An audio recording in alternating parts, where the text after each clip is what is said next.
Yes, Rahul, and Rajasthan, if you can quickly look at. Can you go to the election hub on Chhattisgarh? I want to actually know how many rounds, what's happening. How many rounds? We'll try and get Shivani with Rajesh Raina to tell us state by state how many rounds of counting largely have happened. But Chhattisgarh, I think it's very clear. The Naxal belt, the BJP has raked up big numbers. 48, they lost very badly in 2018 in the Naxal belt. And in the tribal belt in the north, again, they've run up the numbers very, very comfortably. Even in Durg and Raipur cities, previously the Congress had led in all of the seats and the BJP had only one lead. Right now, the BJP is leading in all of the seats except 2. So this is again a sort of a vote for change, if you will. Now, what the factors for that change were, we don't know. That's a matter of debate. But one gets the sense that this could become a seesaw. Chhattisgarh could still be a seesaw, ladies and gentlemen. Let's see again, as I'm saying, it's become a seesaw. 47-41 now. At the moment in Chhattisgarh, Congress is ahead. The BJP is ahead in rural seats. Both in rural significantly, in urban marginally. So, that kind of tells you that this is a comprehensive trend across the... This is in a state where the price of paddy was the biggest talking point. Yes. It was competitive. Again, BJP said we'll increase it to Chawal X. Matters. We'll try and get Arunima live. Yes, Abhijit. Yeah, I mean, apart from the women's vote, one big story from these trends is clearly BJP regaining the tribal ground in Chhattisgarh, Madhya Pradesh. I don't know if you have Rajasthan tribal belt. I'll give you the numbers. Just hold your thoughts. One second, quick update. These pictures on your screen, ladies and gentlemen, are the BJP's war room in Madhya Pradesh. There's a hub of activity, a lot of people coming through. Yes, Nalin. Nalin, make your point. I was making the point that in Chhattisgarh, on the question of tribals, in the reserved tribal seats, the BJP is leading by a fair margin.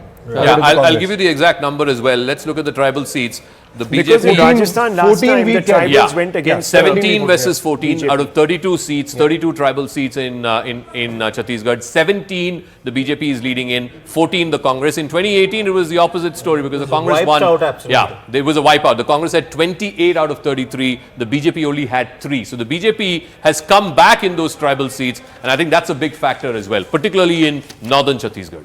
In Rajasthan, Zaka, the tribals had not really voted for the BJP in the last election. Let's have a look. Let's try and see if we can pull out the tribal factor, the tribal It can be a little interesting after this Rajasthan conversation. Rajasthan, the number Zaka and to all our experts, between Rajasthan, Madhya Pradesh and Chhattisgarh, how the OBCs, the SCs and the tribals have voted this time around, if there is a continuum and if there is a pattern, it will be nice to plot. So in the tribal seats in Rajasthan, again, bulk of it is in the Udaipur belt in southern Rajasthan. Out of 12, BJP is leading in 6, Congress in 3, the other 3 are the BAP party. The BAP party is a tribal party, as Nistula was saying. They are leading in 3, Dungarpur seat they are leading in Chorasi, and they are leading in Aspur. All of it in the outskirts of Do you have the Udaipur. swing seats here in Rajasthan? Let's have a look at those, because those were quite the decider.